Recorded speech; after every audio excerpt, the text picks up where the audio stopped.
Dans la crise du coronavirus, et pourtant ce ne sont pas elles que nous avons vues en priorité dans les médias. Et le Covid n'y a rien changé. Les femmes ont autant été sous-représentées que d'habitude à la télé, à la radio et dans les journaux.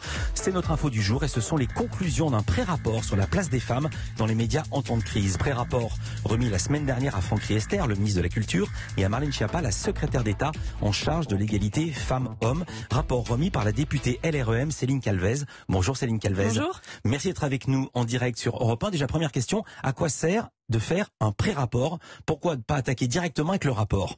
Le rapport, les conclusions doivent être remises fin août. Or, on le sait très bien, la question de la place des femmes dans les médias, ça demande une vigilance finalement quotidienne. Donc l'idée, quand nous avons pour la lettre qui confie cette mission, et c'est une lettre d'Édouard Philippe, c'était de pouvoir organiser l'horizon temporel. Et donc si nous étions bien d'accord sur fin août, pour moi il était nécessaire d'inviter à un pré-rapport pour tout cela, favoriser la vigilance de chacun. Chacun est partie prenante de cette question. Et les choses peuvent encore bouger, j'imagine. Édouard Philippe, vous avez confié cette mission le 24 avril. Pourquoi, vous pouvez nous rafraîchir la mémoire, pourquoi à ce moment-là? Eh bien, en fait, une date à retenir, c'est le 5 avril. Le 5 avril, en fait, vous avez sur la une du Parisien 4 hommes qui racontent l'après. Ouais. Et ça apparaît comme une claque. Et justement, vous le soulignez, il y a un paradoxe. Et ça voulait dire que les femmes ne pouvaient pas faire partie du monde d'après, ne pouvaient pas y réfléchir. Ça a été, enfin moi-même, je pensais que c'était une fausse une. Je ne pensais pas que c'était vrai. Donc en fait, le 5 avril, ça a créé de l'émoi. C'était aussi alimenté par le fait que sur des plateaux, et pas seulement dans la presse écrite, eh bien, nous soyons aussi témoins de l'absence de femmes. Comment vous avez travaillé alors? Alors, on a travaillé à partir des études du CSA et de l'INA, et j'ai beaucoup poussé pour qu'il y en ait fait de manière vraiment ad hoc sur la période de crise, mais il faut dire que l'INA et le CSA travaillent déjà à la représentation des femmes dans les médias depuis plusieurs années, donc ça c'était pour la partie médias audiovisuels. Et puis bien sûr, moi j'ai fondé et j'ai peut-être bénéficié de l'effet confinement, c'est que nous avons réussi par la visioconférence à nous entretenir avec 150 personnes en l'espace de moins de 2 mois, et 150 personnes qui sont aussi bien des parties prenantes des médias, des associations qui luttent pour plus de place aux femmes, des chercheurs, des sociologues, en France, mais aussi à l'étranger, parce que c'est aussi ça, moi, qui m'importe, c'est de regarder comment à l'étranger ça se passe. Mais parmi ces 150 personnes, c'est ça qui est assez étonnant, c'est qu'il y avait aussi des gens des chaînes de télé. Bien sûr. Des radios, des journaux. Alors, des chaînes, des radios, des journaux, et je tiens à souligner qu'il y a une culture très différente, même si on ne doit pas être dans une dichotomie la plus totale possible, mais d'un côté, vous avez les médias audiovisuels qui sont habitués depuis 5 ans à pouvoir rendre des comptes, c'est-à-dire compter les femmes en tant qu'expertes, en tant que journalistes au CSA, et de l'autre côté la presse écrite qui n'est pas du tout régulée de cette façon-là et qui est plus ou moins habituée à compter. Nous avons des médias français qui comptent vraiment la place des femmes, le nombre de contributrices, le nombre de fois où une femme est citée dans un article, d'autres pas du tout. Mais vous disiez quoi, les gens des chaînes, quand vous leur reprochiez qu'on ne voit pas assez de femmes à l'antenne? Alors, avant de reprocher, il va falloir surtout, et c'est ce à quoi on s'est employé, c'est déjà diagnostiquer. Vous avez raison. J'ai mis la charrue avant les bœufs. Quelle conclusion? Vous avez analysé, par exemple, l'interview phare des 8 matinales les plus écoutées à la radio entre mars et mai. Les conclusions? Les conclusions, eh bien, le mois de mars, les femmes sont complètement invisibles. Là où elles sont, en général, allez, 30 à 40%, nous pouvions tomber à 14 à 20%. Et il y a eu une remontée après. Donc, en fait, c'est pour ça que la notion de vigilance, elle est importante. Nous nous sommes rendus compte que pendant les premières semaines, là où les médias se sont eux-mêmes rendus compte qu'il y avait une invisibilisation des femmes, il fallait retravailler à ce que ça puisse remonter. Sauf que ça se fait pas d'un coup comme ça de baguette magique. Il faut pouvoir s'en rendre compte, il faut pouvoir viser des objectifs, et puis surtout il faut pouvoir se donner les moyens de convaincre et d'inviter les femmes à pouvoir s'exprimer. Alors il y a également l'étude des journaux télévisés. Là vous êtes appuyé sur 2 études du CSA et de l'INA pendant la crise. D'abord le CSA, qu'a étudié le Conseil supérieur de l'audiovisuel? Alors le CSA s'est intéressé à deux contenus. D'un côté, les émissions d'information qui encadraient les prises de parole du président de la République, et de l'autre côté, les émissions spéciales Covid, c'est-à-dire celles qui étaient préparées avec suffisamment d'avance. Ce que l'on peut constater, c'est que si la place des femmes en tant que journalistes reste la même, on n'est toujours pas à 50%, mais en tout cas par rapport à la période avant crise, c'est la même. Au point de vue des experts, on est à 45-55.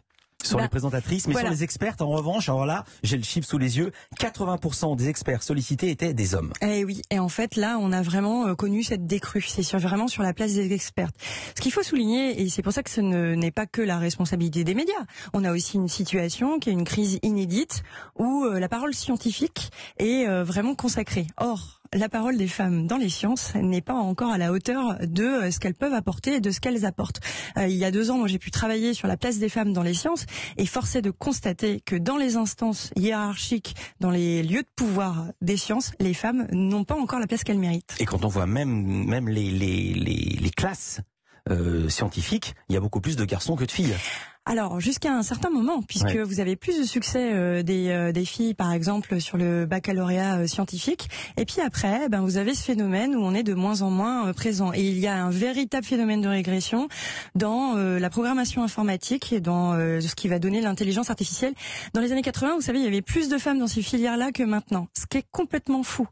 Il y a un phénomène de régression, alors que c'est ce qui va pouvoir nous déterminer dans les progrès futurs. Donc, il y a une véritable sonnette d'alarme à pouvoir tirer et ça passe par l'éducation parce que c'est pas en attendant que les femmes aient 20 ans que ça va pouvoir se faire, c'est dès le début.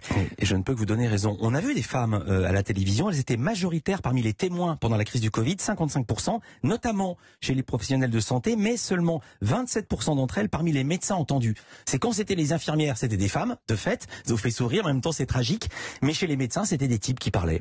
Et oui, et même parfois chez les infirmières, c'était des infirmiers qu'on entendait, alors qu'ils ne correspondent pas vraiment à la majorité du métier. Oui, nous entendions des médecins parce que, en fait, les médias vont chercher ceux qui ont le pouvoir hiérarchique. Mais nous avons aussi des institutions qui sont des institutions scientifiques qui préféraient envoyer des hommes que d'envoyer des femmes aussi.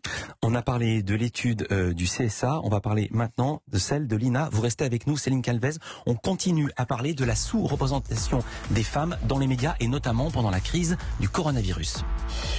Pardon, elle est députée LREM, elle a remis un rapport, un pré-rapport sur la place des femmes dans les médias en temps de crise, rapport commandé par le Premier ministre et remis à Franck Riester, ministre de la Culture, et Marlène Schiappa, secrétaire d'État à l'égalité femmes-hommes. Nous parlions d'une étude du CSA, autre étude sur laquelle vous êtes appuyé, celle de l'INA, l'Institut National de l'Audiovisuel, et c'est très très intéressant parce que c'est inédit à ma connaissance comme étude. Elle porte sur les bandeaux déroulants entre le 17 mars et le 11 avril. Expliquez-nous, qu'avez-vous relevé sur ces bandeaux déroulants? Alors déjà, il faut les repérer et la technologie de l'INA nous le permet puisque nous repérons quand une femme parle ou quand un homme parle. C'est ce qu'ils ont pu développer depuis 2 ans.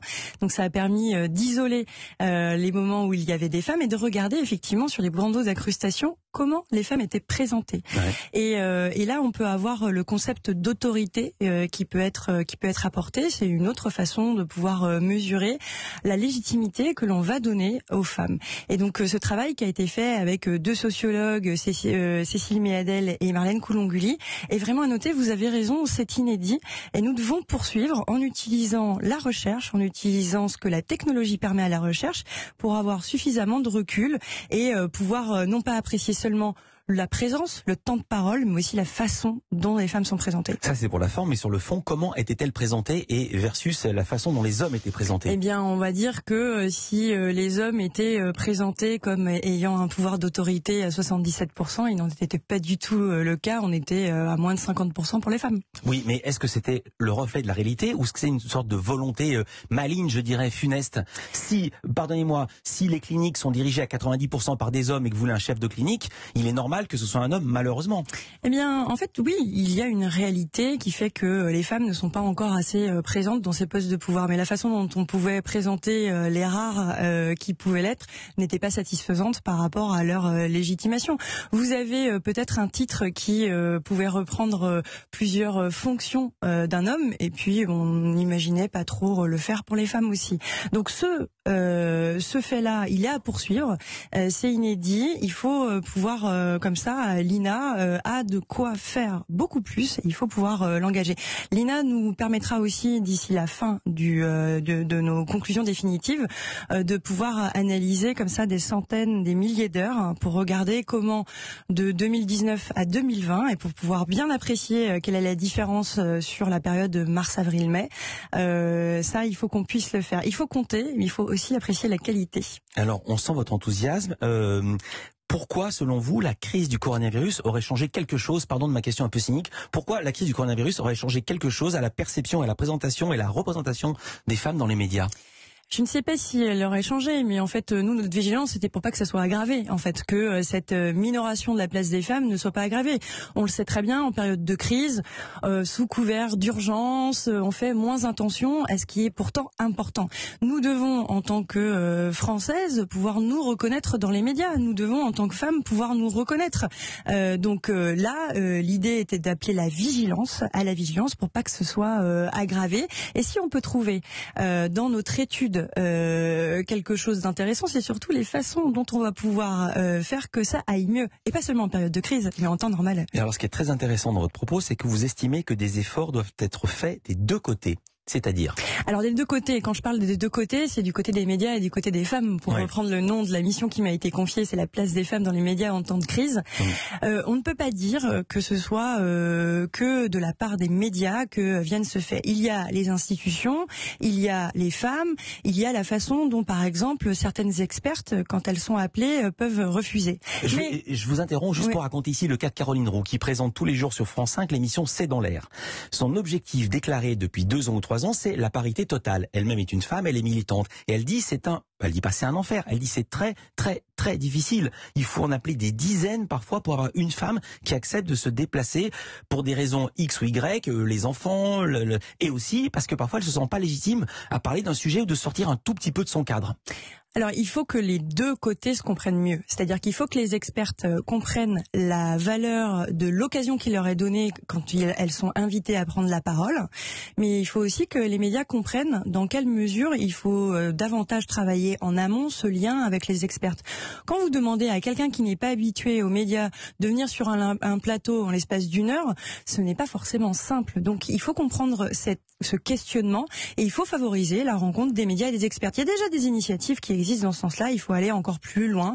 Ce n'est pas en attendant 1 heure avant le plateau que ça va marcher, c'est un travail de longue haleine. C'est avec dès l'école de journalisme, c'est aussi de pouvoir favoriser la culture de l'oral, la culture de l'expression à l'école, et aussi bien auprès des garçons que des filles. Elles parlent très bien, les filles. Mais elles parlent très bien, mais en fait, vous comprenez que dans notre système éducatif, et c'est en train de changer, nous avons peu de fois donné le temps et l'importance à l'expression. Il va falloir lire, il va falloir écrire, il va falloir compter, mais par contre, quand il s'agissait de s'exprimer, c'était pas forcément quelque chose de complètement admis.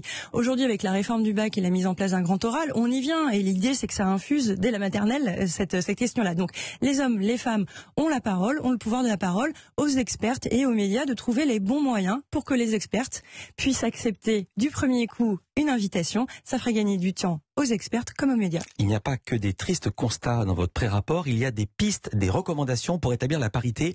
Les principales ? Les principales, en fait, c'est sur cette dynamique. Il faut compter déjà pour favoriser la prise de conscience. Il faut se fixer des objectifs, et ces objectifs, ils sont soit de l'ordre de l'incitatif ou de l'ordre du contraignant. Et puis, on a des pistes qui sont, je parlais de nouvelles technologies tout à l'heure, justement, on peut avoir un comptage qui soit facilité par les nouvelles technologies.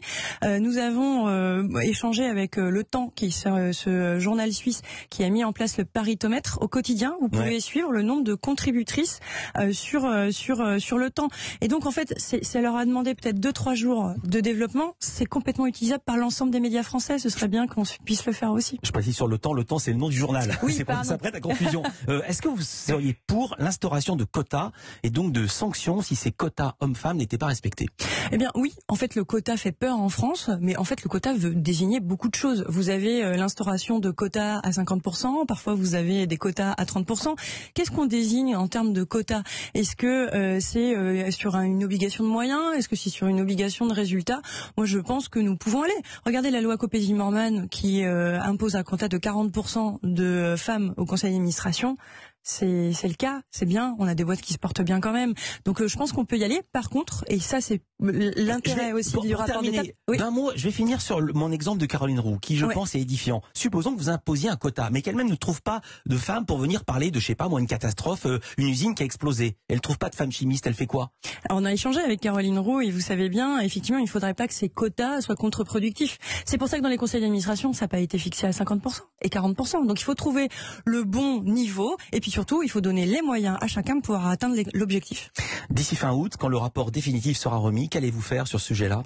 Eh bien, moi, ce que j'aimerais, c'est que justement, on puisse implémenter les pistes sur lesquelles nous serons mis d'accord avec les parties prenantes, puisque là, on en dégage 21, mais peut-être que nous en aurons un petit peu moins, ou peut-être plus, mais sur lesquelles on s'engage vraiment de manière volontariste. Nous ne pouvons pas attendre que ça se fasse tout seul. Merci beaucoup, Céline Salvez. Je rappelle, vous êtes députée LREM.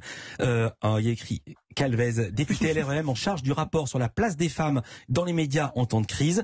Dans un instant, Culture Média, ça continue évidemment. Nous serons avec le